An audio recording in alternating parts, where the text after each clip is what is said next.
Welcome to the Science of Learning Revolution. Our guest today is Michelle Miller, who is a professor of cognitive science and psychology at Northern Arizona University and the author most recently of the 2024 book, A Teacher's Guide to Learning Student Names, Why You Should, Why It's Hard, and How You Can.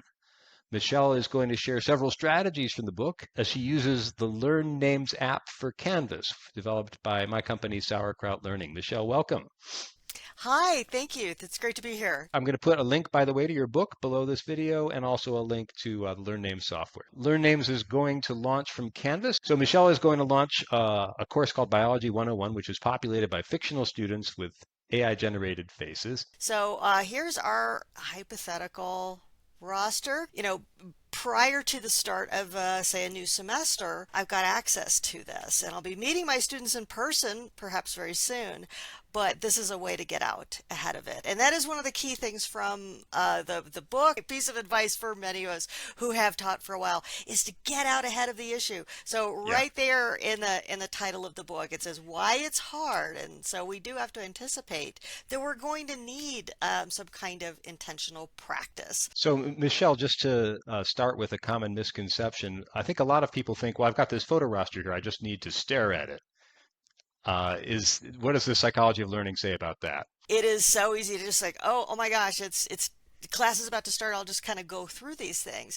And we know also from what makes remembering names unique in particular is that it's going to be challenging for the vast majority of us. And without some kind of a game plan, most of us are not going to do very well. But we know, of course, also from the flip side from cognitive psychology is that with some of the right strategies and kind of going into it with that expectation that, yeah, I'm going to have to put in a little bit of work, you can actually do pretty well. I agree. So I think you've touched on two common misconceptions. One is that mere exposure helps you to memorize things.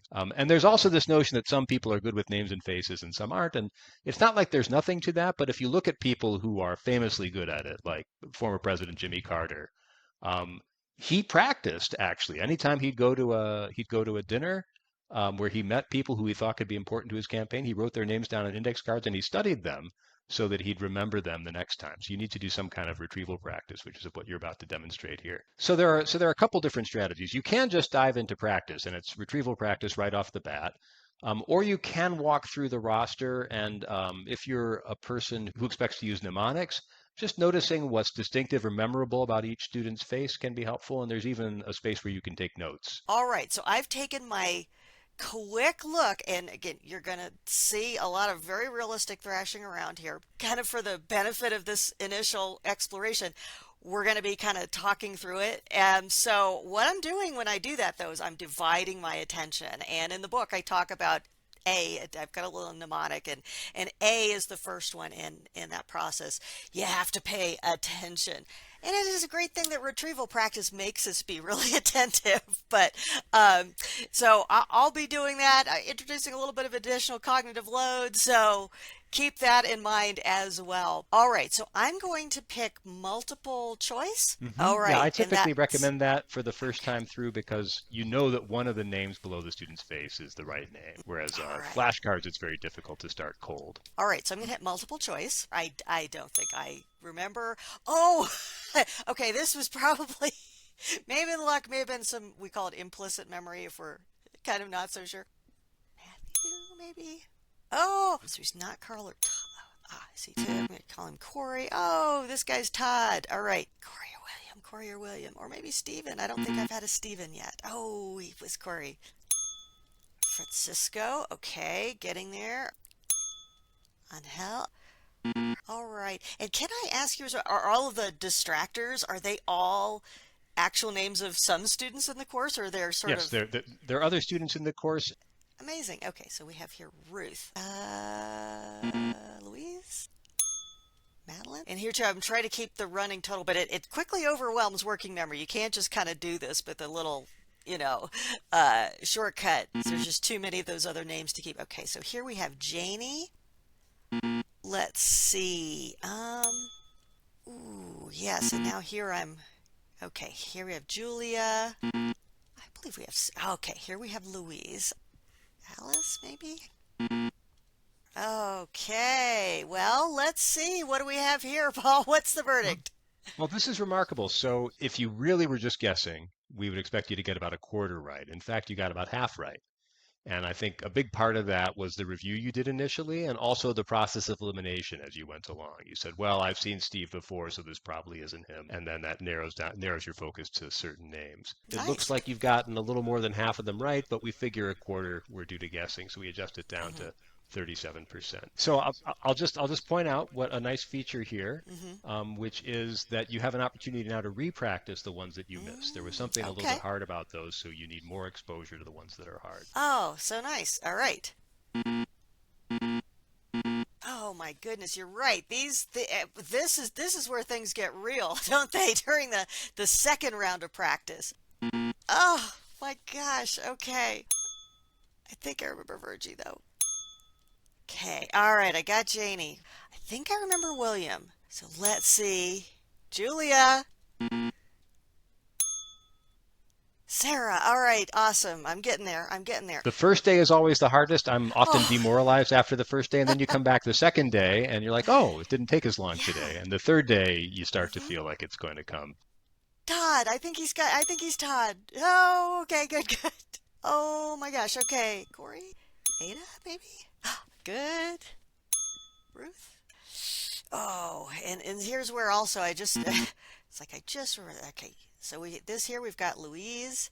She's the only So one left. Okay, I think this was fantastic for the first day. I'm going to share a couple of intel with you just to throw you a bit of a curveball before tomorrow. okay. So if you complete your practice session, you can go into your roster here. It's going to turn out, as it often does, that not all these students go by the name you see on the roster. Oh, So, all right. for example, let's scroll down to Stephen. Like a Okay. lot of Stevens, he doesn't go by Stephen, and he doesn't go by Oh, Steve either.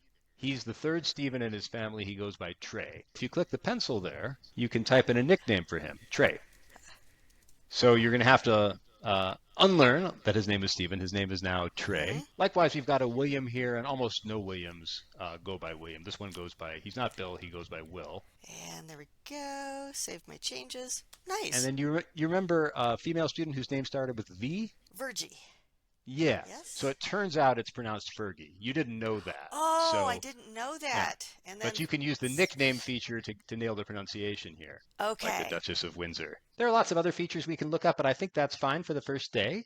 And I'm excited to see how you do tomorrow, Michelle. You're off to an amazing start. Thanks for coming back, Michelle. Thank you. My pleasure. And I wanted to ask you, is memorizing names different from memorizing anything else? I would say so. There's a famous experiment. I think it's also referenced in the wonderful book Moonwalking with Einstein. It's called the Baker effect, and I won't take you all the way through it, but basically, when a word is a proper name, like saying your name is, Joe Baker, suddenly becomes harder to remember than when it is the same exact word and it's an occupation. Lots of qualitative types of information, like a person's occupation, kind of lives in these dense networks, and that means we can get back to it. And there's lots of good things that happen for that reason. And names just don't. They're kind of arbitrary in that way. So Arbitrary. yeah, they're difficult for that reason. And that's why I feel like most of us, if we do need to do this on a regular basis, and that fits all faculty, right, then we need to have a game plan and a way to come at it. This is really interesting. So I'm hearing two things. I'm hearing that things are easier to remember when they're connected to other things we already know, and that names often aren't, which makes them intrinsically harder. So you probably had an ancestor who worked at a grain mill or a sawmill or something Yes. like that. But you're Mhm. a professor of psychology, so it's harder to remember your last name. That's the historical fact that the creators of the Baker studies they were exploiting that. Go Is on the this a other end. potential mnemonic if Yeah. you know the origin of a name to imagine Michelle at a hmm sawmill or something like that? Or a Yeah, grain mill? that's a pretty safe mnemonic. I mean, I talk in the book too about like mnemonics in general in memory are sort of a one-trick pony. Picturing me, if you just met me and you're like, oh, I'm gonna forget this lady's name. What do I do? Picturing me, you can picture me hanging out with Michelle Obama with a Miller beer in my hand, or you can picture me covered in flour, and that can help. But it isn't a versatile kind of strategy. We can't go through life trying to just rely on those. But it does illustrate exactly what the issue is with names. If you're going to use one, you got to have one that links the actual kind of form or sound of the word to something meaningful, preferably something visualizable. One of my cherished advisors in grad school so he knew all this research and he found it fascinating. So he's like, oh, well, the best thing to do is ask people about the history of their names. However, as I mentioned in the book, that's the type of thing that you really got to know your group and have Yeah. an agreement before you go in. You get into, as we know, compassionate teachers, kind teachers know that the kind of personal information isn't always just something that people want to share. So it's like, Right. yes, super empirically grounded. It works like a charm, but there too, you need some other strategies to carry you Yes. through. And the most general one is retrieval practice. So, would you typically say that, like before a retrieval session or before a flashcard session, how important is it that I go back and look at the faces again, just in that initial Well, review? that's interesting. I was going to ask you that. I was also going to point Yeah, out that I took some notes yesterday on the names that you were getting confused, yeah. and it is possible to construct a little subset and practice Oh, them separately. okay, So, for example, you were okay, mixing up Todd, Corey, and Matthew. You could go to the subset tab and make a subset that just okay. has the three of them in there, and you might notice what's different about them. So I click on subsets, and right, Hmm. Yeah. click on new subset. Let's just call it students I mix up. Okay, so Corey, Todd, and Matthew. So you would type practice. You would go to practice subset. Okay. Should we start with multiple choice? Sure. Yeah. Yay! Now it gives you a chance to practice the one you missed again. Okay. All right. Hi, Corey. I'll get you one of these days. Okay. All right. Okay, so go back to the Students tab. All Right. And then right. do you want to do multiple choice again, or do you want to go into flashcards today? I think I'll do another multiple choice, given my so-so performance with just the three. I'll see. Okay. If this is our Todd again. Yes, it is. I think this is friend. Okay. Not remembering her very well at all. I don't remember. Okay. Matthew, he was on my list, right? Hmm. And I think we have Harriet here. Fergie, right? Okay, and it's going to show. This is private, right? Just to me, the pronunciation Right. notes. Yes. The student Okay, does not see that that's how you're memorizing their name. here we go. Here's our Fergie. You can All hide the right. note, by Oh, the way. There's a setting for that. Yeah.